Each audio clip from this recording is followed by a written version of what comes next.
Hi and hello dear collective! Welcome back dito sa ating stalking time. So ngayon naalaman natin kung kaninong energies ang ating mahahagip rito. Pero pwede naman kayo mag-set ng inyong intentions or pwede nyo nang isipin kung meron kayong specific person on mind. Pero yun nga mga babes, just take only what resonates. Okay, I hope makuha ko ang energies mo. Wala tayong gender, okay? Babae, lalaki, LGBT, everybody welcome. Pwede rin pong i-switch ang mga roles. Dahil possible talaga magka-switch-switch kasi general reading ito.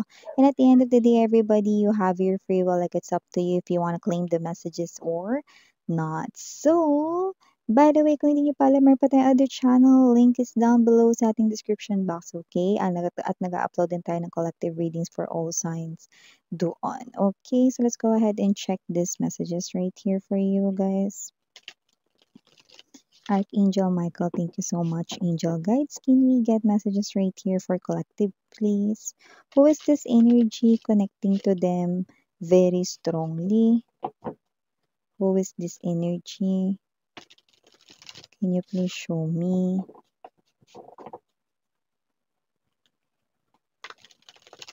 Just take only what resonates, guys, okay?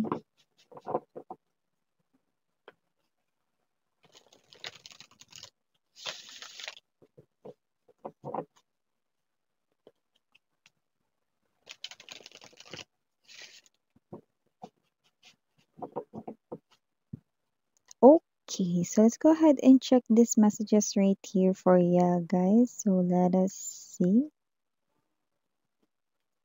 Meron tayo ditong The Hermit.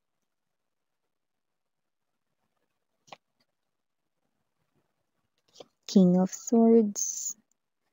Ten of Swords. World Energy. Ace of Cups. The Seven of Swords. The Devil. The High Priestess. Seven of Wands. Four of Wands. Six of Swords. Bottom of the deck. Two of Coins. Tower. And the Page of Cups. Oh, interesting. Okay, interesting.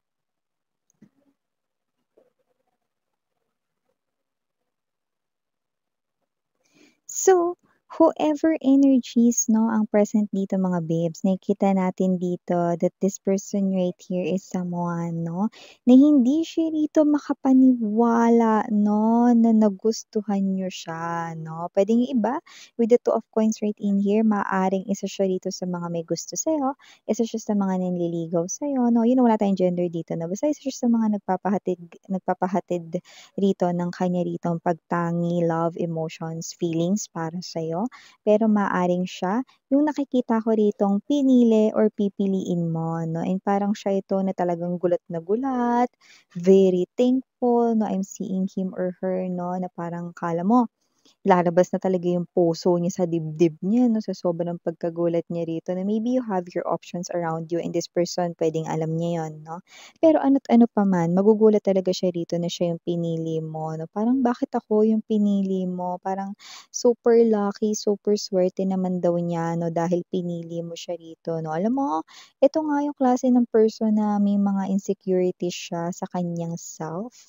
Okay, this person kahit siya hindi niya ma-accept dito yung mga imperfections kasi 'di ba nobody's perfect naman, 'di ba? Except from God, 'di ba? Nobody's perfect. So siya, mga babes, may mga imperfections siya, may mga parang mga hindi siya gusto about himself or herself, Siyempre lahat naman ng tao may gano'n, 'di ba?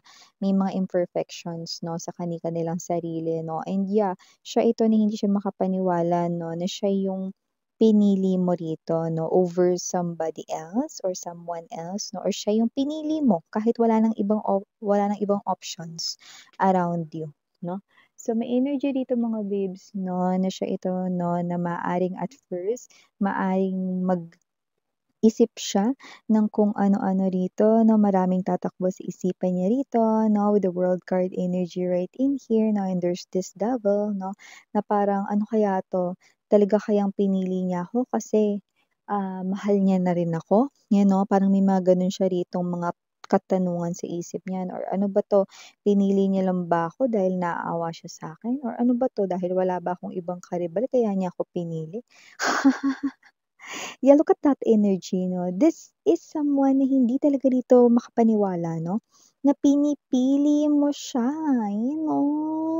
So whatever the case may be, this person feels lucky at yun ang nakikita natin dito 'no. Parang ano ba 'to, nasa niya ba ang lahat ng swerte sa mundo? Kasi parang naka-hit siya ng jackpot ng pinili mo siya 'no. So parang yeah, I just heard that song 'no. Siya ang panalangin ko. So yeah, maybe perfect 'no, perfect itong person na 'to 'no, sa pinagdarasal mo na someone na dumating sa life mo na yeah, I love it 'no.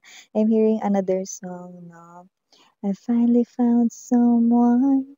Yan, 'no? So, you finally found someone na talaga naman 'no, na directly ka talagang tinamaan 'no, parang gunshot 'no, yung nangyari rito 'no, straight sa iyong heart 'no, and this person right here 'no, nakakita ka kasi ng malaking potensyal with the World card energy at talaga naman 'no, na ito ay iyong nasubaybayan, Hermit card energy 'no, and you've observed this person right in here 'no, like you are also amazed that this person right here is nagtataglay ng lahat ng mga gusto mo 'no, sa isang taong pinananalangin mo na dumating sa buhay mo 'no, and it so happen na the more na nakikilala mo siya, the more na nakikita mo that he's the one or she's the one 'no. Pero hindi siya makapaniwala rito if mahal mo ba talaga siya or you're just joking lang ba, gusto niya pang i-confirm kahit na sinabi mo na parang, "Nagbibiro ka ba? Talaga ako yung pinipili mo or ako yung mahal mo?" Yan 'no, parang may gano'n 'no, maybe this person is buckling up 'no, maybe nagbabakal siya rito kasi hindi siya makapaniwala, this person feels so excited, Page of Cups energy 'no, to be with you 'no. So I'm sensing that you are seeing marriage with this person, look at that. Seven of Wands and the Four of Wands. So the more you observe this person, the more you're seeing your future spouse sa katauhan niya. Beautiful! Kaya naman kung ano man 'tong energy 'no, na ating nakukuha right here, your person 'no, na lumalabas rito, mga ilang buwan pa siyang ganyan. Na hindi talaga siya dito makapaniwala 'no, yung kanya ritong pagka-shock ay may aftershock pa 'no. At sa nakikita natin dito, this person is definitely obsessed talaga sa pag-iisip dito, nananahimik lang siya na universe is telling me a secret right in here with the devil and the high priestess 'no. Alam mo, kinakabahan siya, kumakabog yung dibdib niya lalo na kung meron dito 'no, na energy na may karibal din siya sa'yo 'no, kinakabahan siya baka baka hindi siya yung mapili mo, may mga gano'n 'no, or baka meron kang ibang minamahal, baka i-reject mo siya na wala talaga siyang tulog rito. Alam mo yung hindi naman siya OT pero nag-o-OT siya rito kakaisip, 'no. So kung sino man 'tong energy na 'to, nakita ko rito na wala talaga siyang balance, out of balance talaga siya rito, okey? Lalo na kung yung iba sa inyo meron talaga kayo ritong, energy na meron kasi ako nakikita ritong communication, it could be an online message right in here 'no, and this person here is yun yung mas lalong nagpakabog ng heart niya rito na maybe you're telling this person right in here with the Four of Wands as well 'no na, "Kita tayo mamaya, may sasabihin ako sa'yo." Gano'n or puwede ka ba next week may sasabihin ako sa'yo, like kumakabog yung dibdib niya, 'di ba, ano yung sasabihin mo 'no, ire-reject mo ba ako or magandang balita yung sasabihin mo sa'kin? Hindi niya alam, of course 'no. This person could be in panic mode right in here 'no, wala naman siyang ibang mapagtanungan 'no, hindi rin naman niya magawang itanong sa'yo rito 'no or ano ba rito kung ano yung, sasabihin mo in advance 'no, like clueless, but this person is in panic mode. I can't think 'no, with the King of Swords energy. Ten of Swords, no? His mind is almost betraying him or her, no? Why is that, Miss Yan? What are you trying to say? What do you mean, no?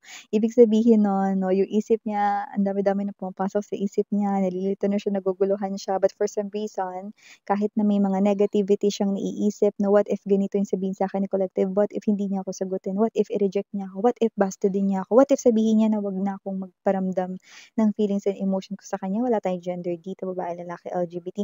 What if it's all over na? Kaya ko ba? Ayan, no? So, simula nang sinabi mo yan, lalo na kung may pagitan pa na ibang mga araw, no, na hindi pa yun yung mismong araw. Like, let's say, sinabi niya yan sa'yo Monday, no? O, kita tayo Sabado. O, yung ano, ibang araw doon, kinakabahan siya, no? Tuesday hanggang Friday. Yan 'no, OT siya sa pag-iisip dito 'no, ganyan ang iisip niya. Pero for some reason, kahit na mga naiisip niya negativities dito mga babes 'no, may kakaiba pa rin siyang nafi-feel 'no, na parang, konti lang naman ito, pero nararamdaman niya. Ano yun Miss Yan 'no, excited siya, yung kaba na excited siya. 'No? Sumisingit 'yun sa lahat ng mga pag-o-overthink niya rito 'no, parang ano 'to, bakit parang feeling ko excited ako na dapat akong matuwa, yung gano'n 'no. So, this person hindi siya kagaya mo na awakened yung knowledge about the universe, about the angels, about the divine unseen forces 'no, at hindi rin siya nanonood ng mga energy or tarot readings like this at hindi rin siya mga babes 'no, naniniwala 'no, sa mga ganito. However, yun yung nakukuha ko dito. But yeah, definitely, maybe hindi naman sa hindi naniniwala, but more likely, hindi lang siya mahilig manood nito. But you know, just take how this resonates 'no. So, wala siyang alam sa mga ganyan. So, wala talaga siyang matakbuhan dito 'no. All this person right here 'no, ang nagagawa lang niya is to wait, pero super haggard looking na.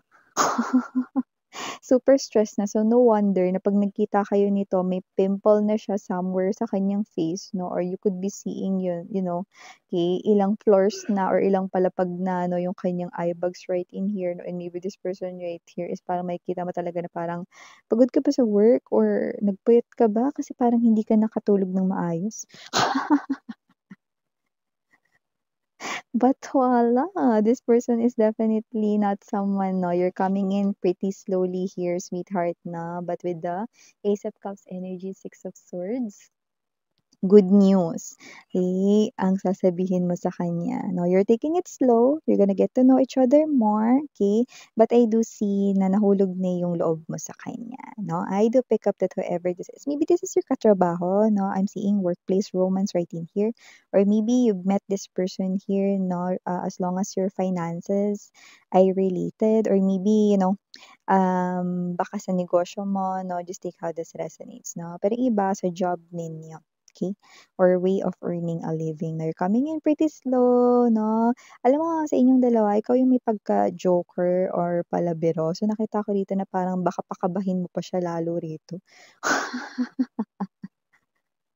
But it looks like 'no, mas makikita mo rito 'no, yung iba maluluha sila rito 'no, sa sobrang happy nila rito because pinili mo sila. Kasi para sa kanila hindi lahat napipili, hindi lahat nabibigyan ng ganitong opportunity which is yes, 'di ba? So kung sino man 'tong energy na 'to, feeling so lucky at nakikita natin dito 'no, na talagang baka maluha pa talaga 'to in front of you 'no. And yeah, this person right here na maaaring magkahiyaan pa rito 'no, parang kahit na sabihin mo na, "Oh, puwede mong hawakan yung kamay ko."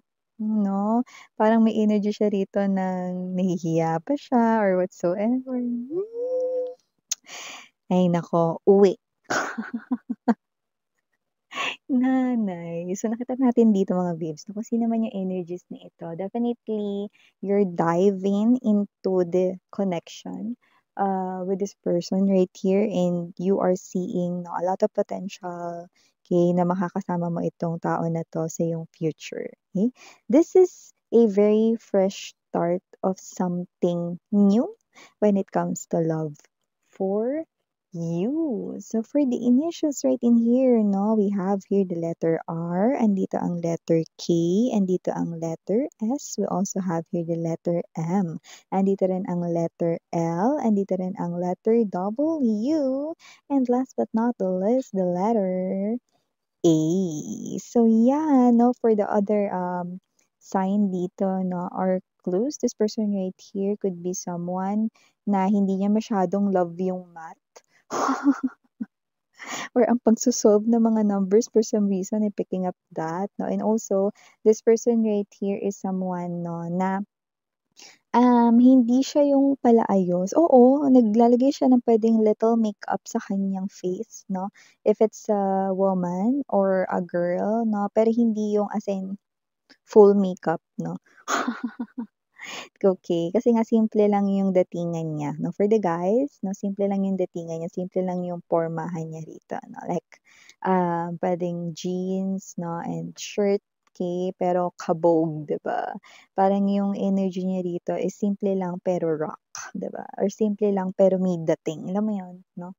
So this person right here, in other words 'no, is charming and malakas ang appeal. Okay, for some reason, possible na maging special sa inyong dalawa ang number 2 at ang number 10. Yan. So just take only what resonates. Again, I'm Yuriana on me, Sarang Love and Light Sweethearts. Annyeong.